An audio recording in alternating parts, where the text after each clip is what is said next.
I see you're playing Final Fantasy Yoshi. I think I Yep. remember playing that game. Yep. Well, I I used to play that game before because I yeah, well, see I am stuck at night one because I haven't beat it like once. I watched like a video about on the YouTube that they call it Fantasy Yoshi's.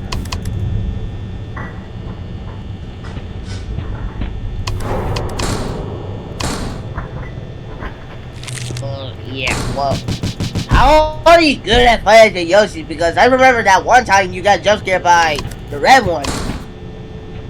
Well, Well, I don't know how you do not get scared, like not at all.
No.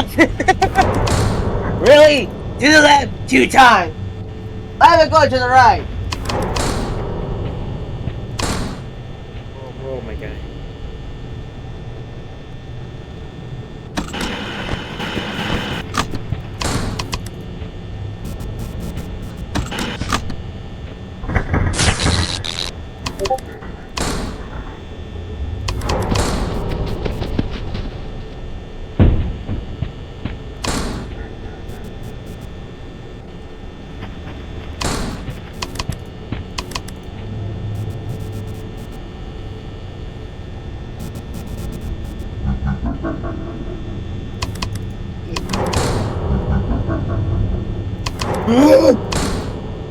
I don't like the laughing, man. I don't like it. I do not like it.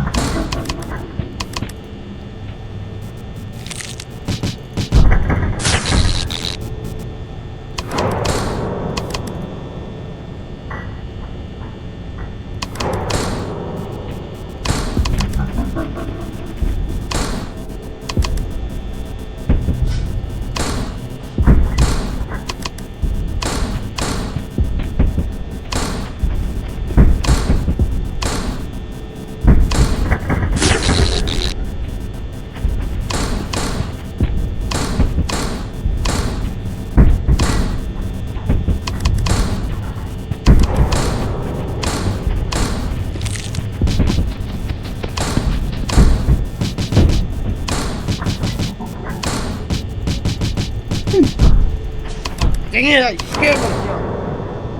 Why do I always scare myself, man? Man.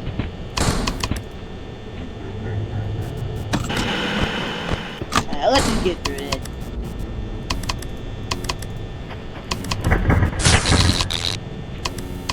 Get out of my way! Get out of my way! God dang it! Get out of my way!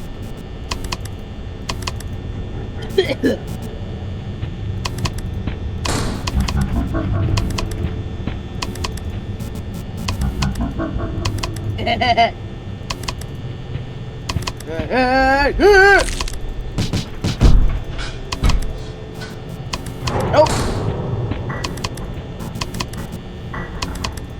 Ah! Eh. Nope. Nope. No. Nope. Go, go, go, go, go, go, go. No.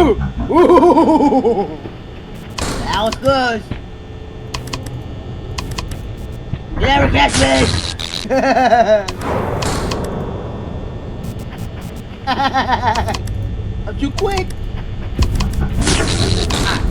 Still. Oh, they're booing at me. No! No! I'm good at dancing, man. Come on now. Come on.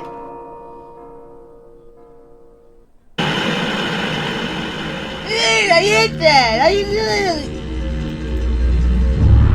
I literally hit that. You sure you hit that?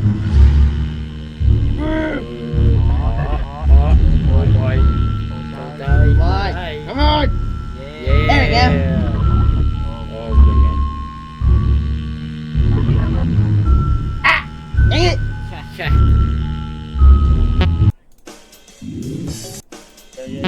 god. Ah! Just burn my foot.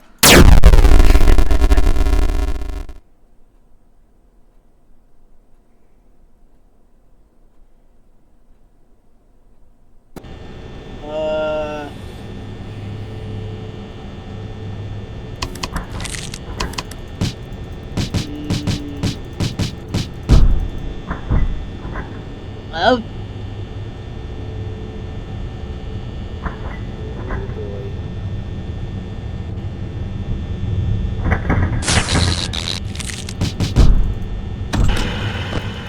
Flash. No! No! Ah, please!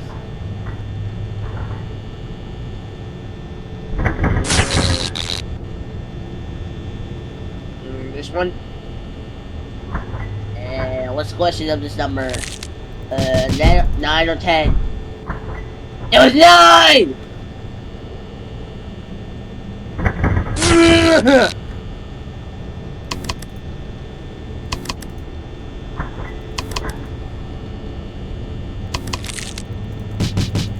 Alright.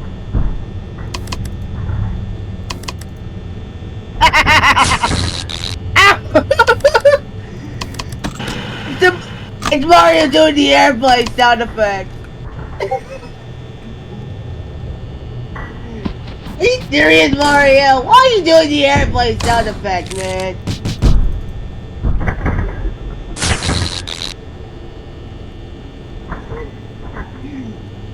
Vinny, I'm literally hearing Mario doing the airplane. Yeah, I can literally hear it. There we go. Yes, I went through to the obstacle. No! No!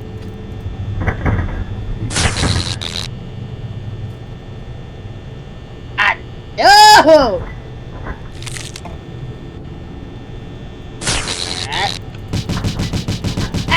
Dang it! There.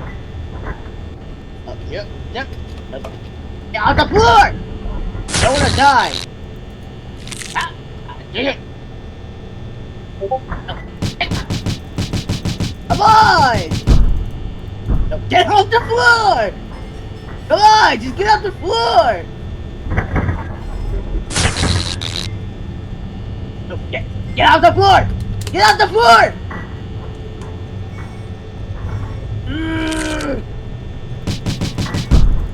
I'm sleeping on the floor! Get up! Now get up! I don't want to die! Get here! Get here!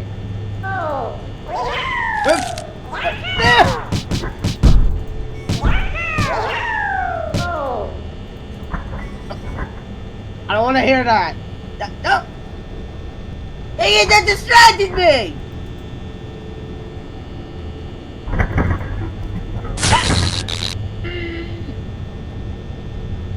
Okay.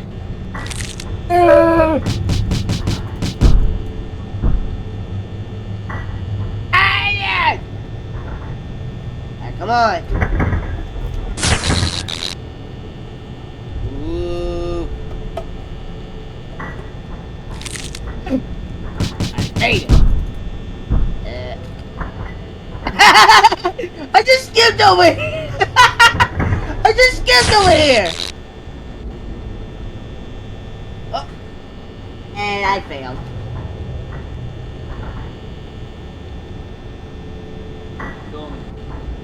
Doing fine.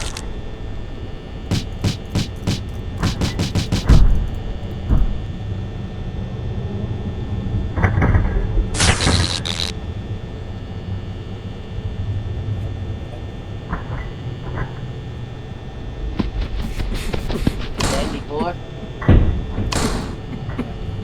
Yeah.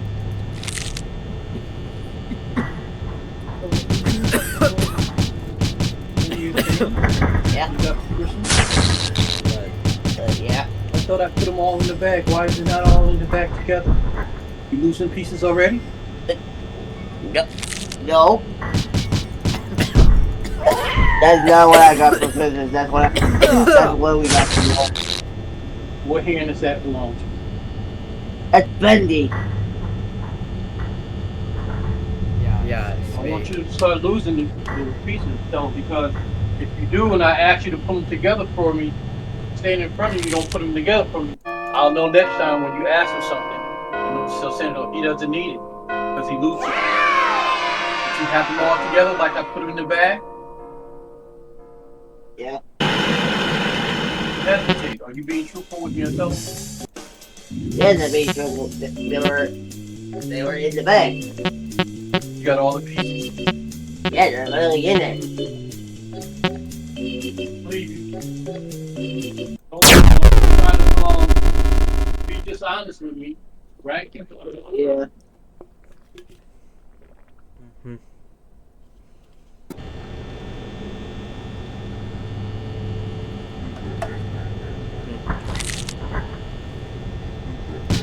Well, I think that's your dad, right? Yeah. Right. I didn't know it was literally my dad. I didn't know that. I don't know.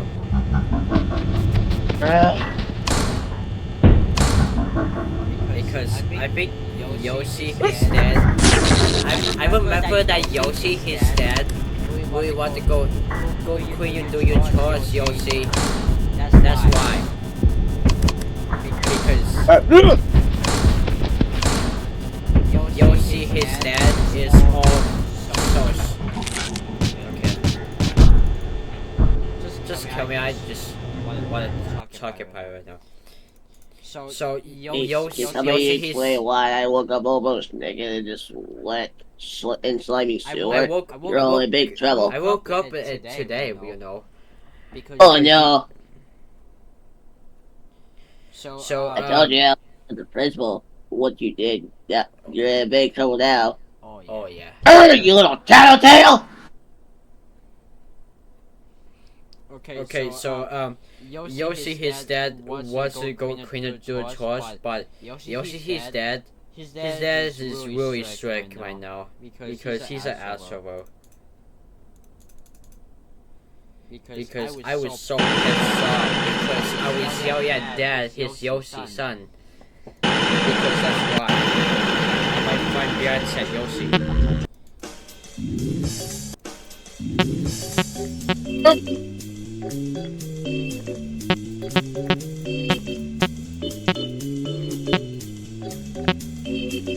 I want the Mario hand point down effect!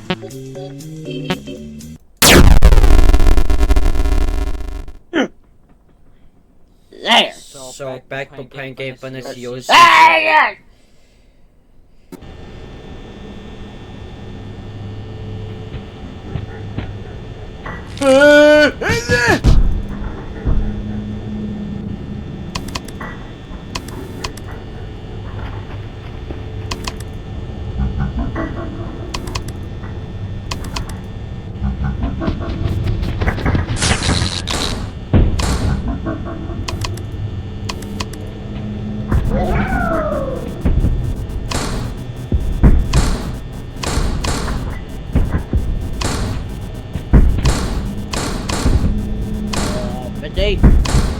Dang it!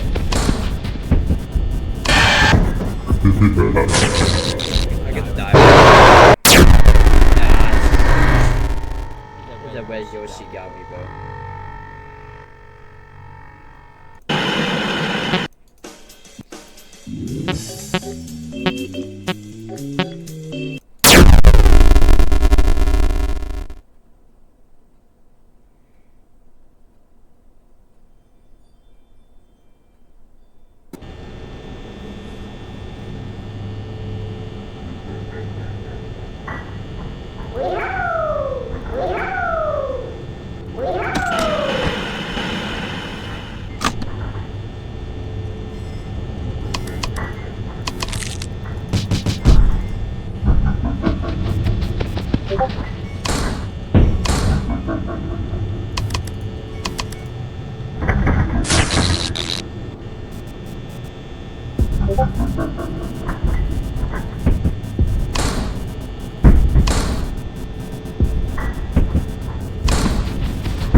Mấy ngợp nè.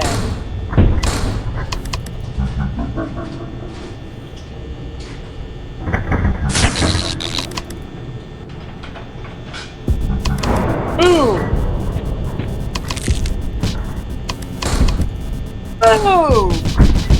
Ooh, got the lobster.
Hello, Metal Sonic. Metal Sonic. Ah, you loser! Take it out, Metal Sonic. Take it out.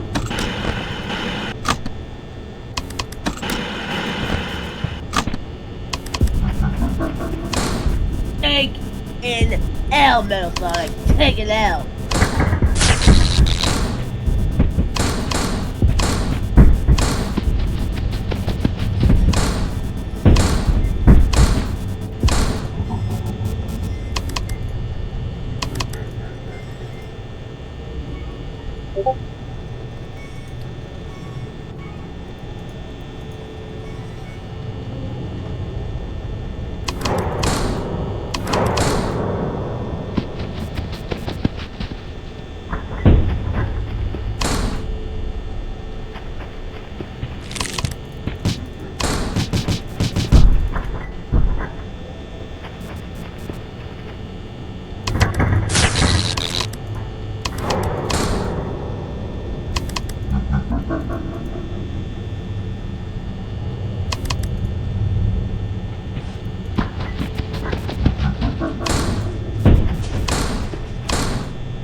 Running around the speed of sound.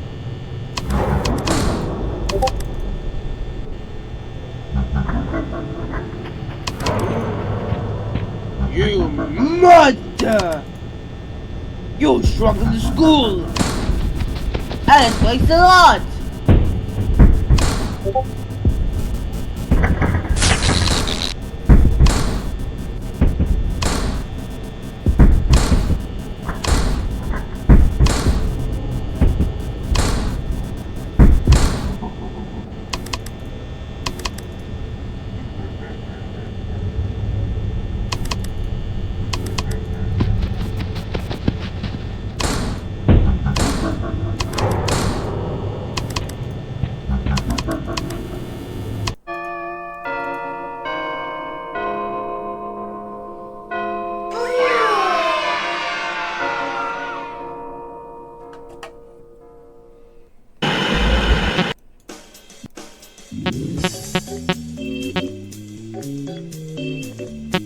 Yeah,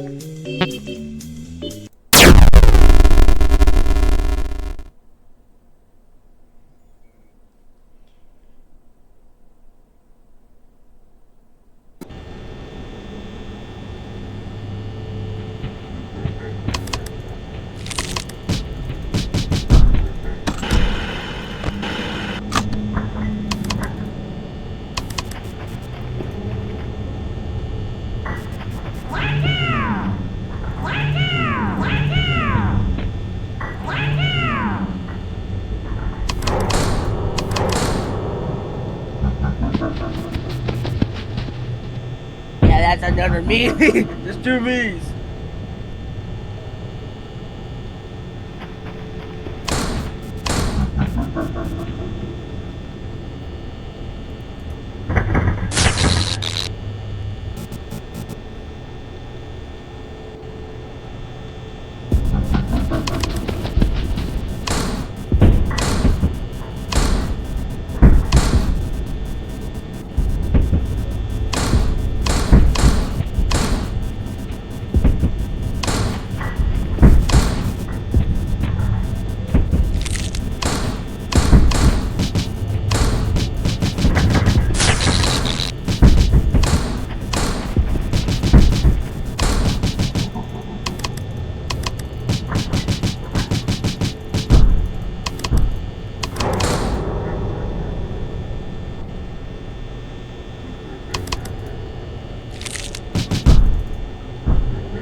He finds out. What are you talking about? I don't know.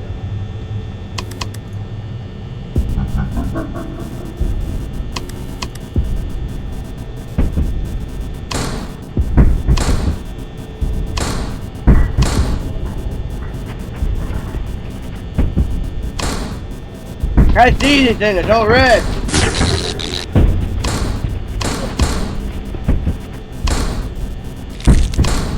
Boom! Goodbye!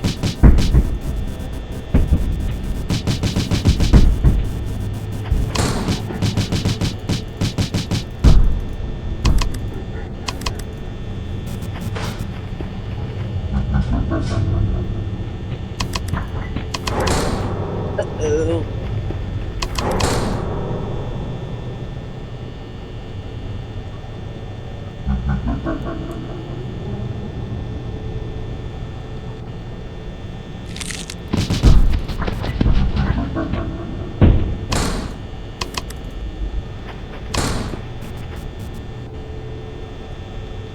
Bro, Ray's always done that glitchy bastard.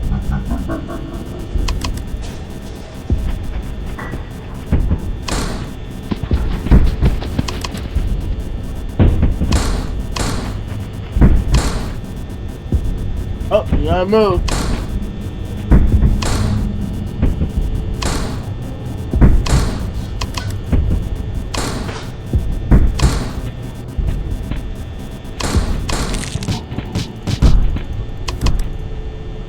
Oh, great!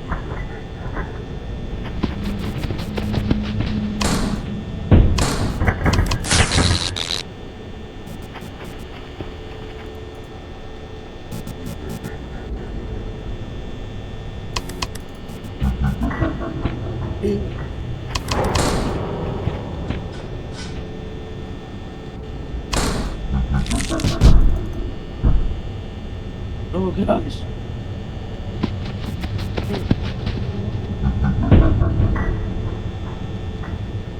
Wait, that's an apple?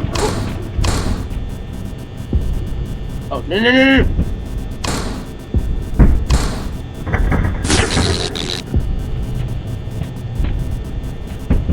Turn around!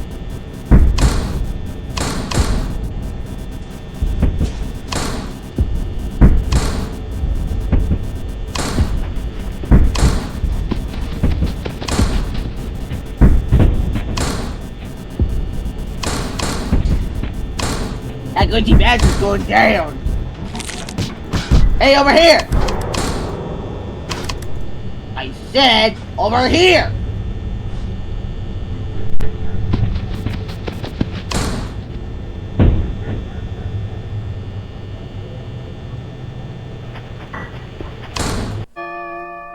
Oh man, that's so frustrating, my god.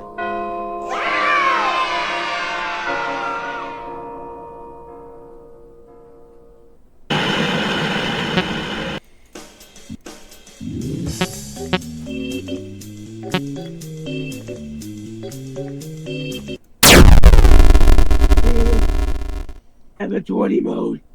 Try Oh, I think that's gonna be way too hard.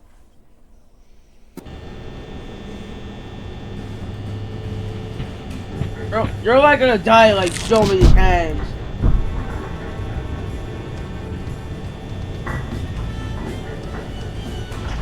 No! No! No! No! No! No! No! No! No! No! No! No! No! No! No! No!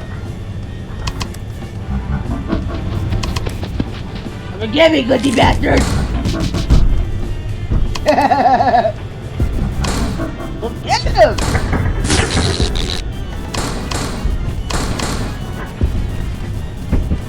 Well, do something! No! Give me the banana! Give it! I got it! Dang it! I hate that glitchy bastard, man. It's getting on my nerves. Where's he at?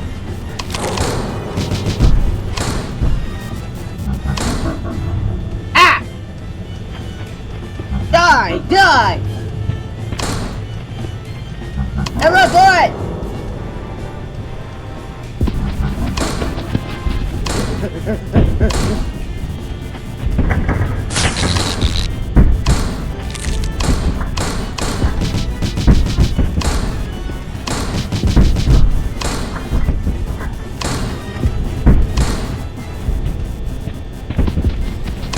I missed!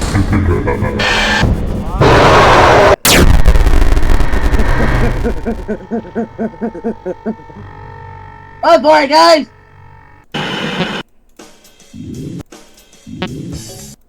Come on, guys, keep running!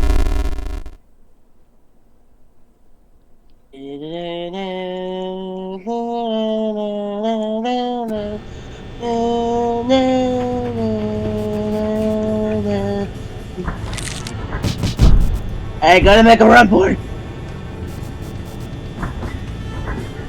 Wait, where it came from?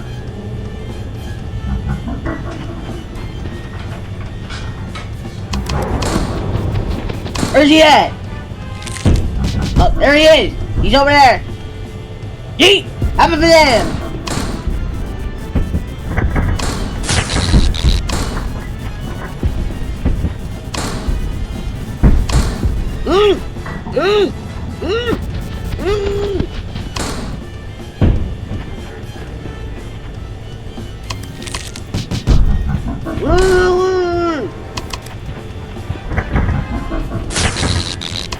Uh-oh.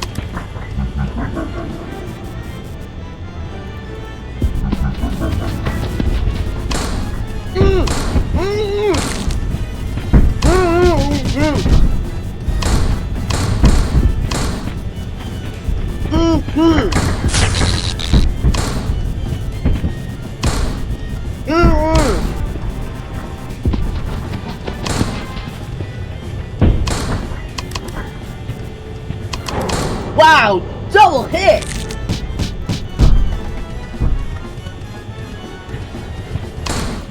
And we all die. Alright. Level 2. 2 stars.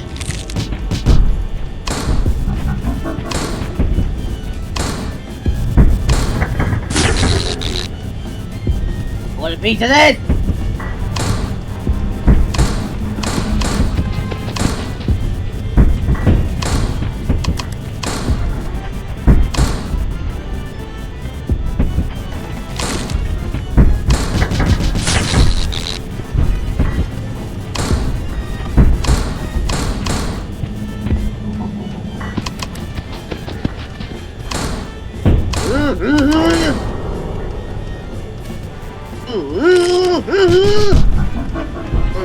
Give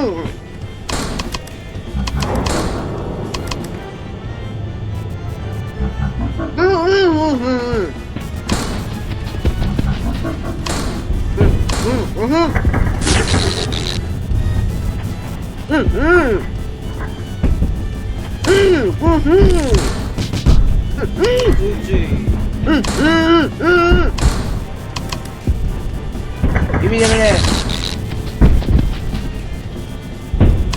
And there, glitchy bastard. Yeet! Ah, dang it! Oh no, I'm gonna die.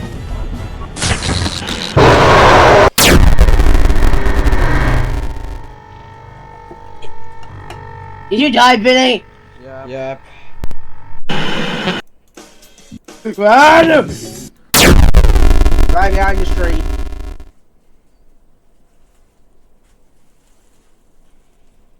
Yeah, that's what I'm saying. Like, something 20 mode is really hard. Yeah, It's really like fun. no joke.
Where's that good dancer at? Oh. Wow! Triple!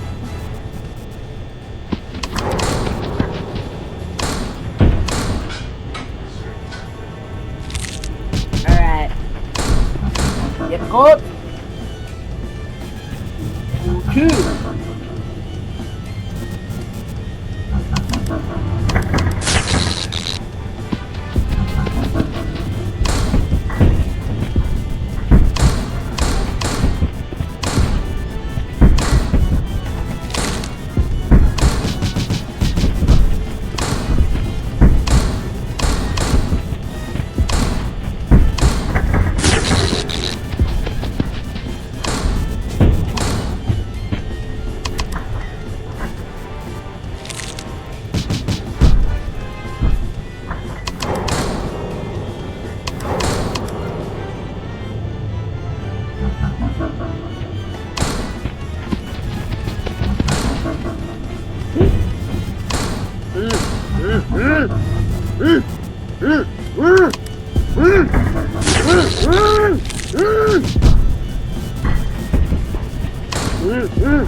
Go.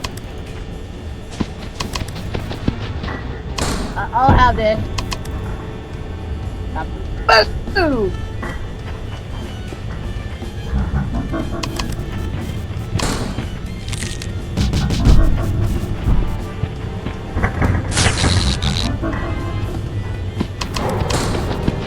We both had 3.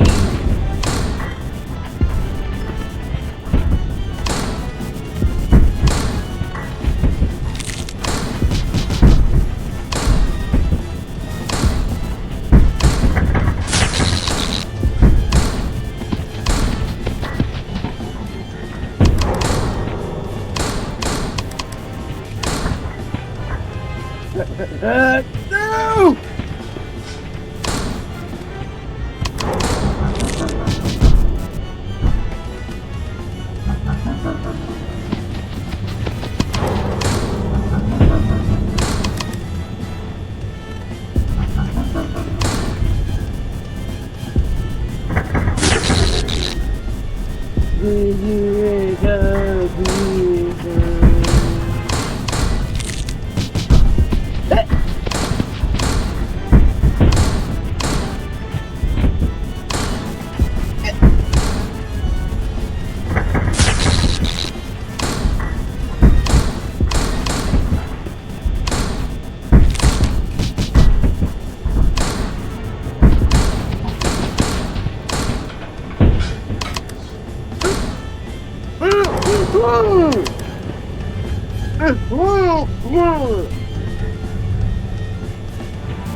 Oh my god, yes! Oh.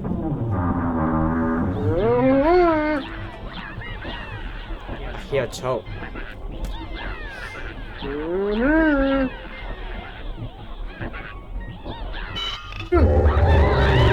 Oh! Oh no!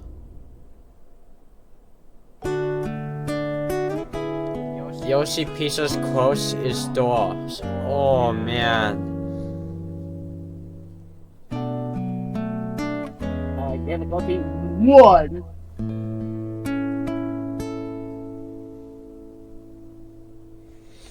What's your yes because the pizza?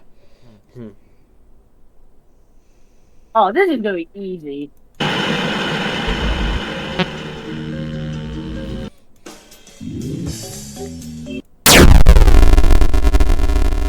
Survival mode?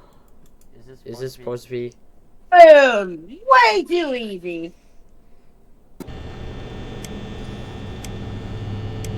Way too easy.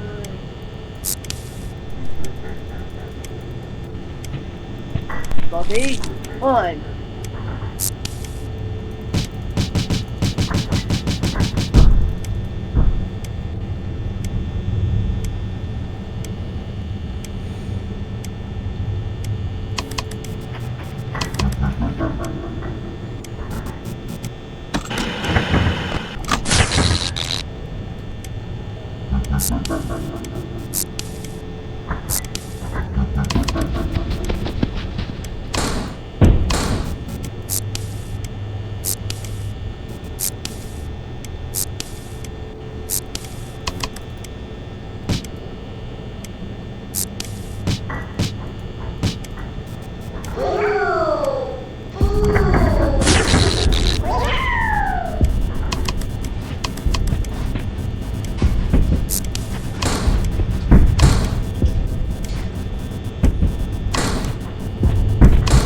What the?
I like this game. This is for the survival mode because like you can catch to survive.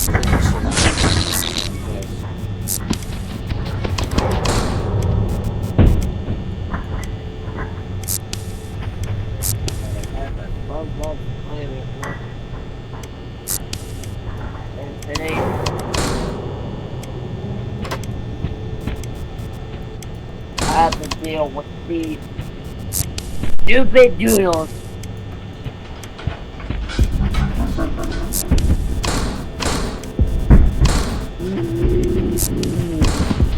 I have to deal with those stupid doodles.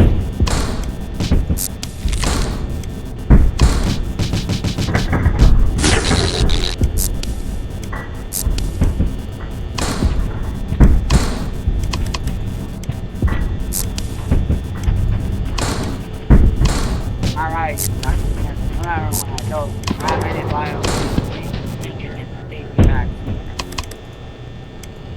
Now we're on kids in this Canada, whatever you're telling me, back to the public. You my friend, Logan! You my boy! Give a rock in the corner. Well, I'm not leaving. Very behind again. That poor snail turn must run for me that time. Wow.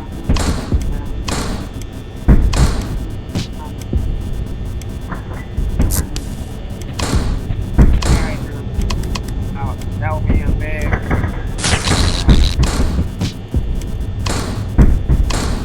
Yeah.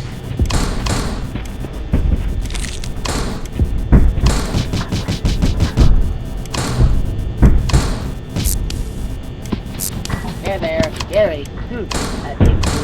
I think I know how to get come out. I just need to find his favorite steak. They'll be speaking before you do. You should be coming out running in no time.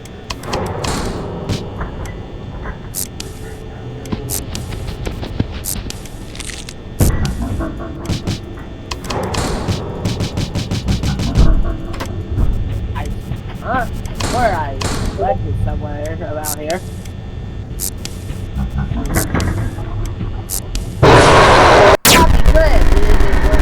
I have no one to run me here.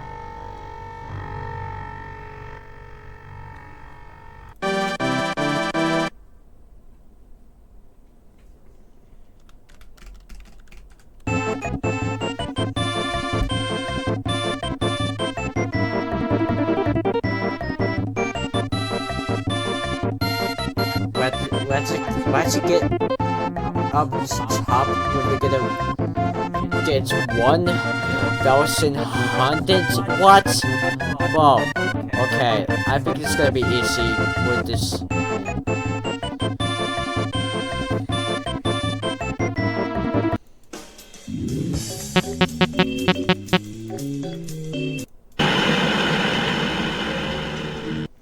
You know, we should get next time we had to reach 100,000.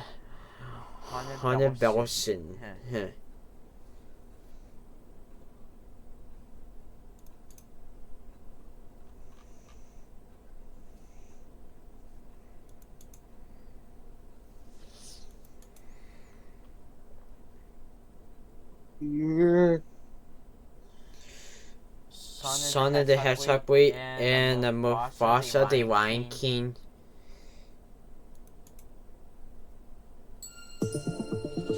Turn your pastime into your full-time. Your personal style. Sonic 3 and Mufasa released on the same day in cinemas, and while their foundations are similar, the execution of these movies couldn't be farther apart. If you ever wanted to watch Disney dig up its own legacy, piss on it and then charge you $15 for the privilege, Mufasa's your movie. Meanwhile, Sonic 3 absolutely slaps. Anyone who saw a previous entry in these franchises knew this was coming. Sonic 3 just smoked Mufasa at the box office. Because one franchise is great while the other is a DOA piece of trash they hoped it would somehow limp across the finish line to first place.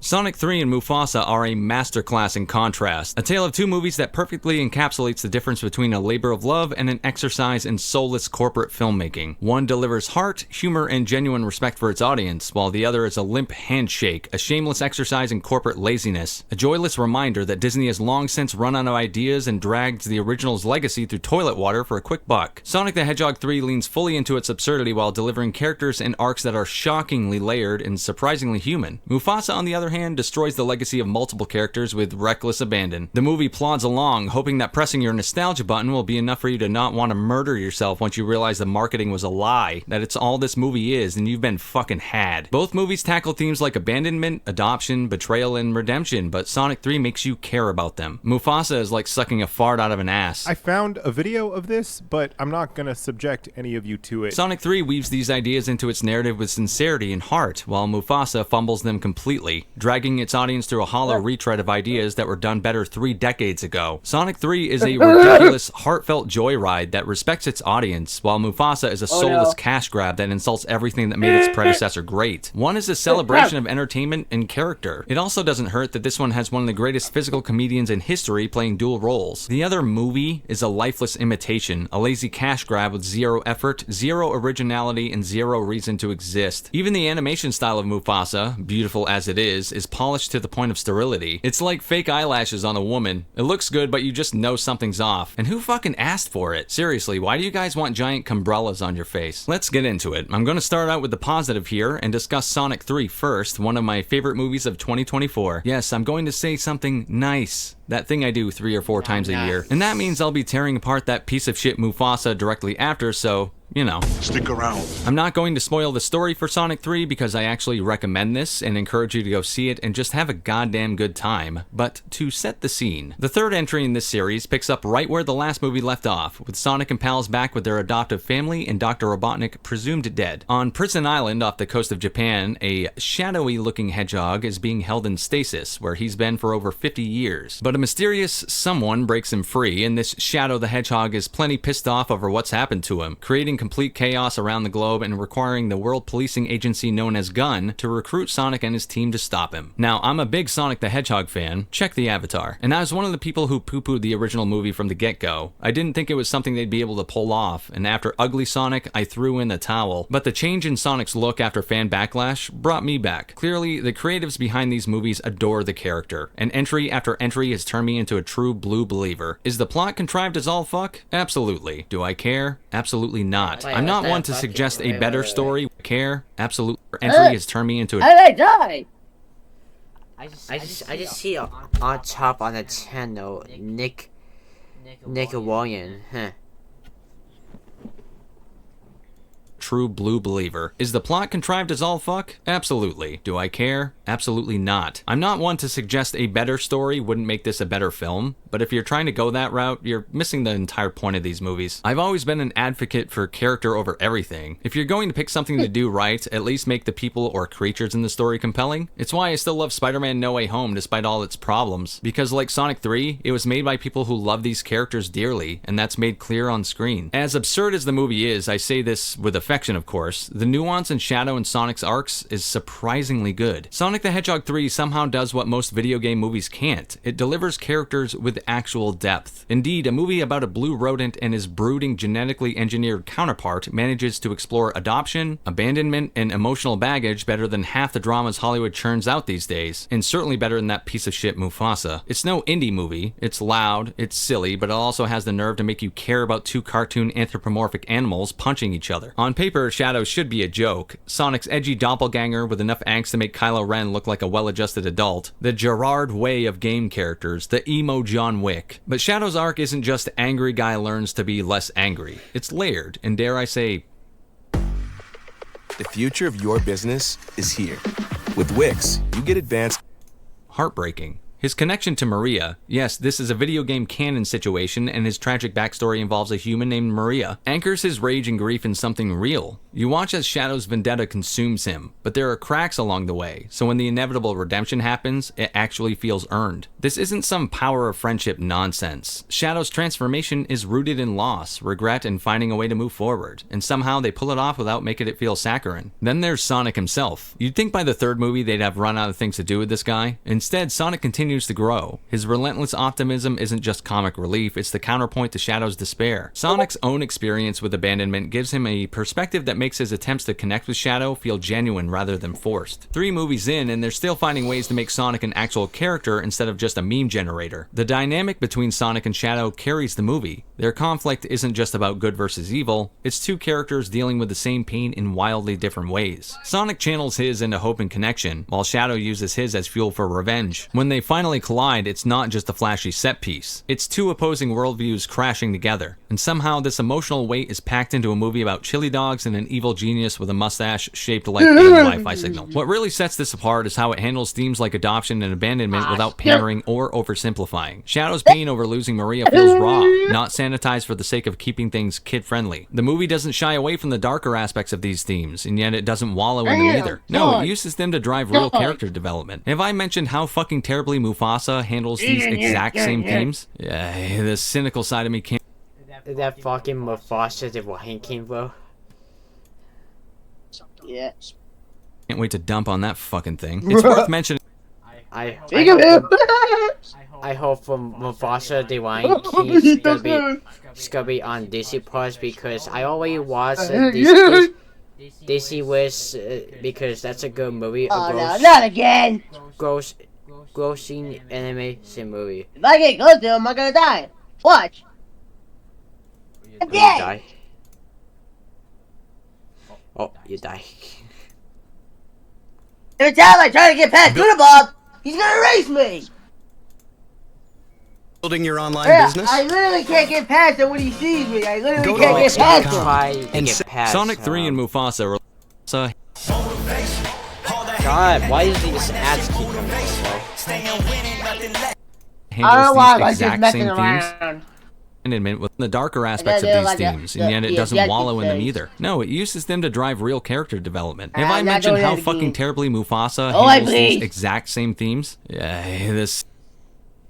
because and Sonic is gotta be on Paramount Plus, because I didn't not watch that in movie theaters, because so I will be watched at the Paramount Plus, which is gonna be on Sonic Brie.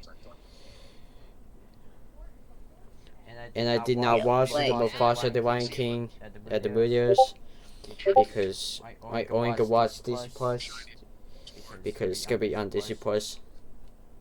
Cynical side of me can't wait to dump on that fucking thing. It's worth mentioning that Shadow's eventual redemption is one of the most well-executed arcs in the franchise so far. The setup is meticulous. His rage, his grief, his gradual realization that revenge won't fix what he's lost. By the time he lets go of his hatred, it feels like a genuine catharsis, not a cheap plot twist slapped on to tie up loose ends. Unlike Scar's bullshit arc in Mufasa, but I will get to that. Sonic the Hedgehog 3 also avoids the trap of becoming overly sentimental. The emotional moments hit hard, but the movie never stops being fun. It's self-aware enough to lean into its absurdity, but not so much that it undermines the genuine emotional stakes of its characters. The balance is razor sharp, and the result is a film that doesn't treat its audience like idiots. And I don't know how to put this, but Jim Carrey goes God mode in this and delivers his best performance as Dr. Robotnik yet. I say yet because they've unsurprisingly greenlit a 4th movie in this franchise, so I'm sure for enough money he'll be back again, and holy shit, I died really again. hope so. This guy is a national treasure. These movies simply wouldn't be the same without him, and he brings the energy this film needs from its primary antagonist. Remember when comedies were a thing and you'd sit in a movie theater and actually laugh? It feels like that again. Whenever Carrey is on screen, he'll have you sitting back and cackling. You can only take a guess at what's scripted and what's ad-libbed, but it's probably safe to say the director let him do whatever he wanted a lot of the time. Not only is he playing Robotnik, he's picking up 2 roles here as the elderly Gerald Robotnik, Ivo's grandfather. Even with him, the themes of abandonment and redemption are really well done. Ivo initially teams up with Sonic to stop Shadow.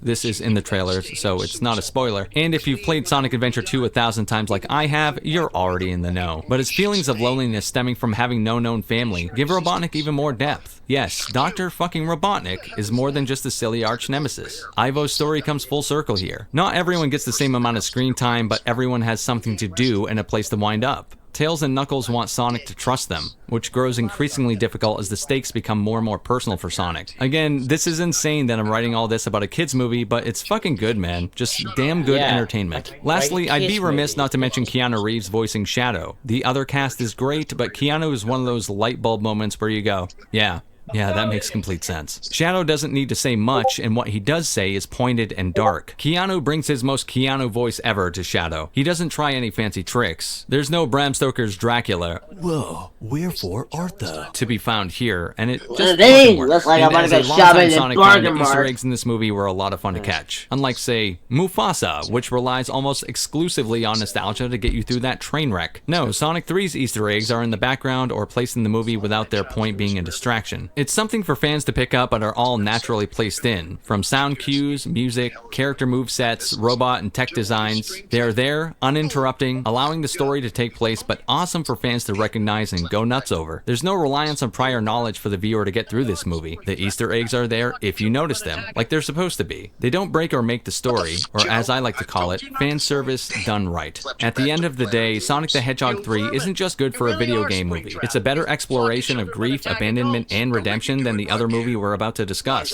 One the studio probably wishes would be nominated for an Oscar. And that's both a testament to the filmmakers of Sonic and a damning indictment of everyone else on the other side of the spectrum. Now we get to Mufasa, this absolute stinker. This movie is actually offensively mediocre as a rule, and then becomes a borderline hate crime halfway through. Once you realize this is just a shitty Lion King redux. I have no sympathy for a company like Disney milking the teat of their intellectual property. A creatively bankrupt piece of shit like this deserves no corner. So with that said, unlike skipping spoilers for Sonic, let's get right into the story of this film. Young Mufasa and his parents are headed to Malele, a place of actual flora, fauna, and other animals. They're just kind of hanging out in the desert, roaming, hoping to find it. Yes, in this movie, Mufasa's backstory is not a descendant of kings, but instead he's just a regular lion that ends up an orphan. See, in order to remind you of Simba losing his father, the script subverts expectations, and it's Mufasa who gets separated from his parents in a random flood. Thankfully for him, he's rescued by Taka, or Scar to us, and the plot decides they both always wanted to be brothers, so they immediately decide that's what they are, like it's fucking stepbrothers. Did we just become best friends? Yep! At least in Step Brothers, they lead up to their friendship. Here it's literally, oh hi, I always wanted a sibling.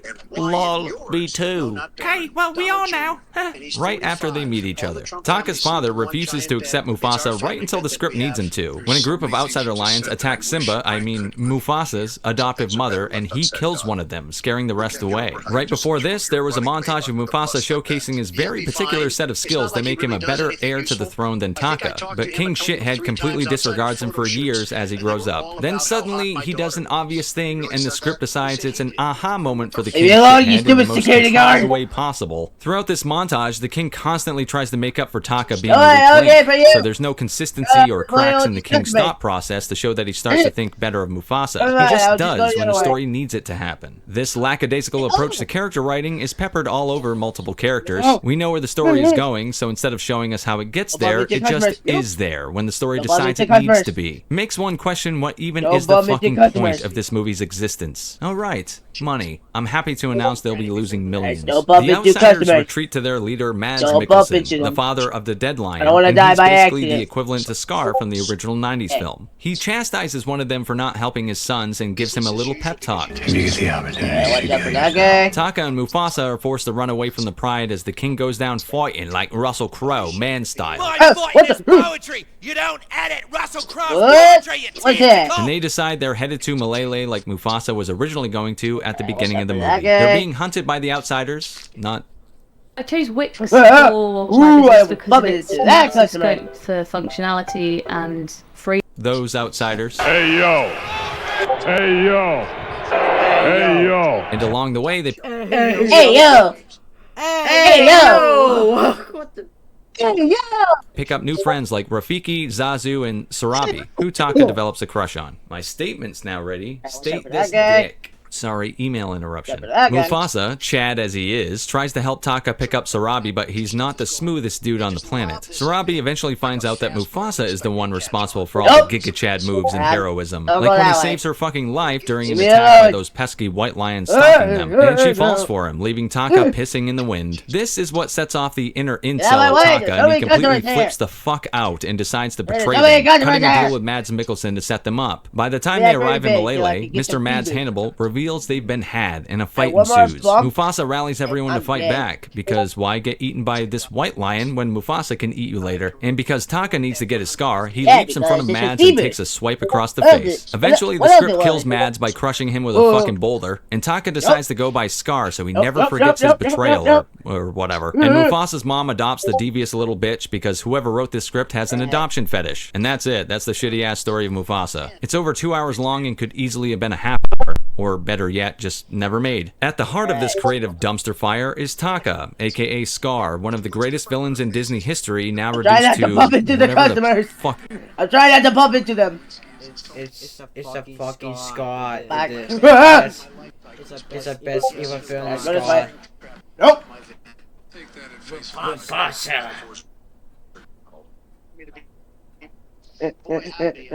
No. I kill Mufasa. Fuck this is. No! Let's start with Taka's big origin Leave story. me alone. Never kill Mufasa. I wanna die. You whine king. Oh my god, bro.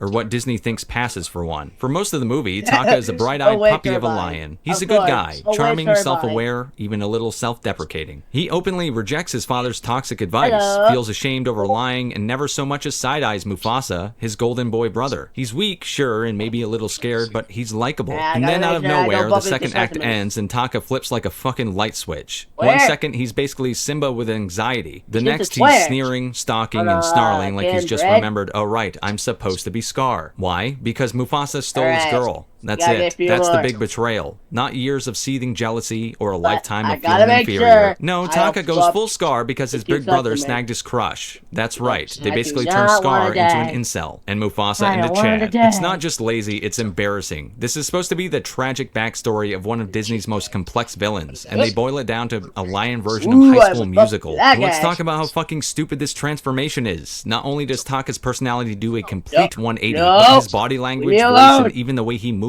changes entirely. He goes from, oh, shucks, to evil Shakespearean son of a bitch in the blink of an eye. It's so jarring it almost feels like he Idiot. missed the scene. Like maybe the writers just couldn't figure out how to make Jesus, this transition scared me, believable. man. So they said, fuck it, we'll fix it in post. Spoiler, they didn't. What's even more insulting is this came out the same weekend as Sonic the Hedgehog 3, a movie about a talking blue rodent and his emo rival, managed to handle themes of loss and abandonment better than Disney. Shadow the Hedgehog has a character arc that's actually earned. His descent into vengeance is built on layers of grief and anger. The movie gives you time to understand his pain, to watch it simmer and boil over. When he finally breaks, it Alright, feels you inevitable get out of because my the way. groundwork was actually laid. Try to get Meanwhile, Taka's transformation is about as subtle as a brick to the fucking face. There's no groundwork, Nope. no nuance, just No. a lazy... Oh, by the way, he's it's evil no- now. it's nothing, Disney is it's blatantly nothing. not trying It's at a all at bunch this of, point. They're Tinkerbell banking on tennis, your yeah, nostalgia to Tinkerbell paper over the tennis. fact they put That's about as what much it thought is. into this That's script what as it they is. did into naming the live-action Lion King. Another spoiler, just getting Tinkerbell CGI tennis. isn't live action. The sheer disrespect this movie shows the Scar as a character what is I'm palpable, getting. all under the guise of deconstructing the just villain. getting The whole Tinkerbell point of tennis, that's Scar what in The I'm Lion getting. King is that his jealousy and resentment have been festering for No, I'm years. just getting Tinkerbell He's a snake tennis. in the grass, calculating and manipulative. But in Mufasa, I'm he's getting- just some I'm just lovesick adding idiot a who lot throws a of Tinkerbell tantrum because tennis on my Mufasa card. got the I'm girl. gonna It's not leave. just bad, it's a complete misunderstanding of who Scar is. They've taken one I of gotta Disney's get most some money iconic first, villains because and turned him into a can't- whiny little I can't bitch. get The worst I can't part, get this movie Tinkerbell didn't tennis have to with exist. money. Nobody I mean, asked for without the this. money. Nobody needed a backstory for Scar, especially not one that turns him into a fucking joke. And yet, here we are, watching Disney cannibalize its own classics for the sake of a quick buck. It's cynical, Don't which, bump into Bubba shit, Bear. I don't mind that. But it's also lazy and insulting to anyone who's ever loved The Lion King. This is a masterclass in how not to write a yes. villain origin story. It takes one of the most Alright. compelling characters in Disney's Now we gotta history and watch out. absolutely guts him, all while pretending it's Yeah. doing something meaningful. They try to pull the same trick with the character We of gotta Mufasa go through himself, down the giving him aisle. a backstory nobody asked for, drenched in melodrama and half-assed Yup. attempts to reframe Yup. the classic. Yup. Continuing the fetish the writers have, Mufasa isn't born into greatness, he's adopted. No.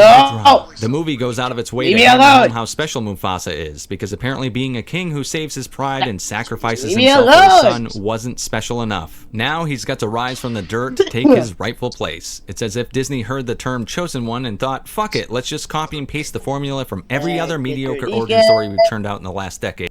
Well, that's fuck with the copycat right there, bro. Started up like a wind turbine. I don't think that loud noise was good for sleep. The problem isn't the idea of Mufasa having a humble beginning, it's how contrived the whole thing feels. There's nothing more powerful than you, making your thing happen. really going for it. No, we He's can do plucked it. from obscurity, not because of cleverness, courage, or even circumstance, but because destiny. Or is it? The movie never really bothers to flesh it out. It's just Mufasa is chosen, and that's apparently all you need to I'm know. just getting all the Subtlety, chicken nuance, messages, Disney left I'm those on the getting cutting out. room floor. What's worse is how this prequel practically rewrites the original Lion King in the process. Remember how Yeah, I'm just Mufasa getting was the wise, chicken commanding, messages. and noble? Yeah, I'm gonna Yeah, get well, the ball, here he's and a I'm gonna wide-eyed, leave. insecure cub being Just told don't worry over and about over it. again how amazing Don't worry he'll about be, it. because apparently audiences Don't can't worry figure about that it. out on their own. The movie also Don't undermines worry the core about of Mufasa's character. In the worry original, about his it. greatness wasn't about destiny Don't or worry about birthright, it. it was about choice. He was a king because he Don't earned worry it. about This it. prequel pisses all over that, turning Leave him me into a alone, cliche police officer. underdog who's destined for greatness because reasons. It's the kind of lazy storytelling that assumes slapping a tragic backstory onto a character automatically makes him deeper. And speaking of lazy, let's talk about how Mufasa shamelessly recycles its own lore. The parallels to Simba's story are so blatant, it's like Disney forgot which line they were writing about. Mufasa struggles with self-doubt? Check. Learns to embrace his role as king? Check. Falls in love with a supporting lioness who believes in him? Double check. It's the same goddamn story as The Lion King, just with worse writing and none of the emotional weight. The biggest insult, though, is how this movie tries to act like it's adding depth, when it's really just stripping Mufasa of what made him compelling in the first place. In The Lion King, Mufasa was a symbol of wisdom and strength. A lion who carried the weight of the Pride Lands with grace and humility. Mufasa, he's bland. He's kind of an insecure hero who's only special because everyone keeps telling him he is. It's character assassination disguised as a prequel, and the fact that Disney expects you to pay for this garbage is honestly offensive. Speaking of offensive, last on my list of targets is the CGI. I respect the hell out of the animators and their nearly endless hours of hard work, but it doesn't change the fact this is another soulless entry in Disney's ever-growing lineup of live-action disasters. Visually, it's a technical marvel. The lions are so hyper-realistic you can count every strand of fur in their faces. But that's exactly the problem. This movie is a lifeless, uncanny valley fever dream, where the characters' expressions are so stiff you'd swear they're auditioning for taxidermy. It's a prime example of how visual polish means absolutely nothing when there's no soul behind it. In the end, Mufasa, the Lion King prequel, is everything wrong with Disney's modern era in one shiny, soulless package. It looks stunning on the surface, but collapses under the weight of its own emptiness. They took one of the most iconic characters in animation history and turned him into a bland, destiny-fueled cliche. And they did it all with an animation so polished it feels like staring into a wax museum diorama. If this is what the future of Disney looks like, I'll show my future kids the original Lion King, thanks. At least that movie fucking roared. And that does it for Sonic 3 and Mufasa, but I also reviewed Sonic 2 a couple of years ago when I first started this channel, meaning it got lost in the void. It's and just a being bunch one of my chicken first pretenders videos, that I'm it's getting. a little cringe, but I still enjoy it and figure you might too. So let's end on a positive note. And Here's Vinny, my I know review what of you're Sonic the thinking. Hedgehog I keep thinking about chicken pretenders, but don't judge me. Oh, God. 2 from 2022. Didn't expect Sonic 2 to slap harder than Will Smith at the Oscars, no. but here we are. I'm a massive Sonic the Hedgehog fan, so if this doesn't feel DJ. in line with my other videos, I really don't give a shit. I'm not going to be objective here, because this is one of the rare times when I Now left we the need theater to, going, now we have to get a bunch of money so we can get... this movie had heart. There were tender moments and there were hilarious moments. Jim Carrey is at his Jim Carreyest, and it's an absolute dynamite match for this kind of material, and the introduction of Tails and Knuckles are just knocked out of the park. Objective acknowledgements, this movie has some plot contrivances, a little bit of bloat, and I couldn't give less of a shit. Some jokes fall flat, but are entirely inoffensive and on character. This movie wasn't made for critics, and it knows it, and when a film knows what it is, it lets me actually kick back and enjoy it. I know I'm not watching something that thinks it's accomplishing God's work. It knows what it is, it loves what it is, and god damn it, so do I. Dr. Robotnik has returned to Earth to get revenge on the Blue Blur, and this time he's enlisted some help from a devastatingly badass opponent for Sonic named Knuckles. Jim Carrey is an absolute blast to watch on screen, and it looks like he's having a blast playing Robotnik. He's a key cog to this movie's success, and if he's really done acting after this movie, there's going to be a huge hole in the third entry. I don't know. I don't watch it. I don't watch it that well.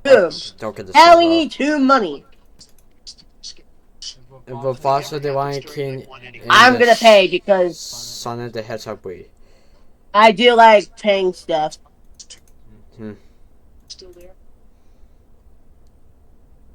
So we gotta get past these guys. What's it could be like a best movie in 2024 and the worst in 2024 in a movie? Sonic the Hedgehog breed because it's the best movie because I hope it's gonna be on Paramount Plus. And Mufasa the Lion King. I think people all hate about whether Now we gotta Mufasa find the Lion money King in about this movie the... because they say it's the worst movie in 2024 because There we go!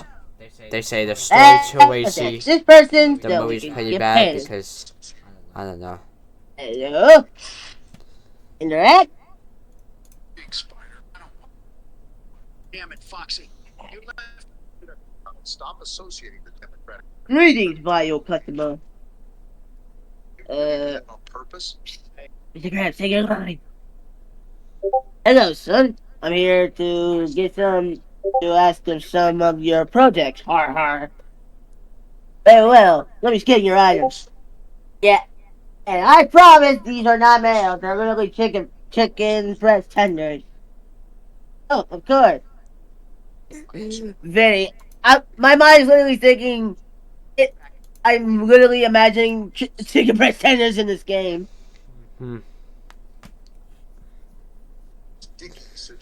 Uh-oh. Mayonnaise! Oh boy, it's easy now. Ah! Oh God, no! Take a right, Boris! Oh wow! I gotta see. Might as well just suck the devs off at this point. This is a safe point. Hell yeah, Doc. Get to suck it. I didn't mean that. Hello? This is some advanced ding-dong, did you? These people need help. I'm hanging up on them. Somehow that's not the worst thing you've said in the past week. Why the hell would Jeremy agree to a... Ooh, I did it. Let's try. Okay, I'm going to just stop recording because I'm not gonna end for the live stream. I stop recording right now, bro, because I already faced again Final Fantasy Yoshi. Well, yeah. And then we talk about we watched this video about Sonic has a way and Mufasa the Lion King. He's talking about you. So let me stop recording. So bye.